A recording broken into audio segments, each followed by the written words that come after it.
गुरुदेव, मेरा भजन रुक रहा है, कृपया मार्गदर्शन करें। जो बुद्धि भजन को समझा रहे कि रुक रहा है, उसी बुद्धि से कहो कि शुरू कर, आगे बढ़ा। कैसे रुक रहा है? भजन कोई स्वाभाविक थोड़ी होता है, भजन तो करना होता है साधक को। स्वाभाविक तो सिद्धों का होता है, और जिनका स्वाभाविक होता है उनको कुछ कभी प्रश्न नहीं उठ सकता, क्योंकि वो तो उसमें परिपक्व हो चुके हैं। साधक को करना होता है, सिद्ध का होता है। तो अब हाँ, मेरा भजन रुक रहा है, साधक हो तो उसी पर और उस पर जोर लगाओ। मन नहीं लग रहा भजन में, बिल्कुल अशांति है, मंजीरा उठाया राधा राधा राधा राधा राधा, परम भजन हो रहा है।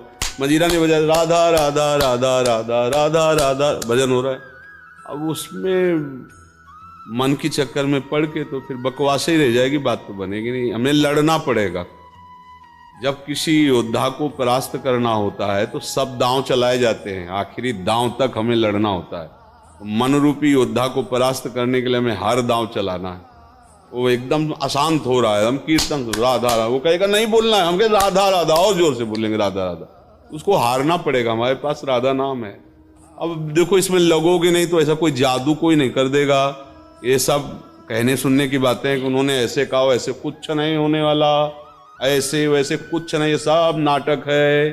पक्की बात मान लो, बात बनेगी, तुम्हारे मन को भजन में लगना पड़ेगा। वो स्वामी तुलसीदास जी कहते हैं, बारी मथे घृत हो ये बरु, सिकता ते बरु तेल, बिनु हरि भजन न भवतरी, यह सिद्धांत अपेल।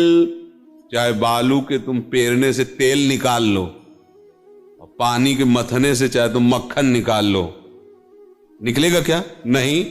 असंभव को तुम संभव कर लो, मान सकते हैं, लेकिन बिना भजन के इस संसार समुद्र से तुम पार नहीं हो सकते। भजन करना पड़ेगा। भजन होता सिद्धों का है, जिन्होंने पूरे जीवन रगड़ की है, अब अभ्यास हो गया है, उठते बैठते चलते फिरते स्फुरित हो रहा है।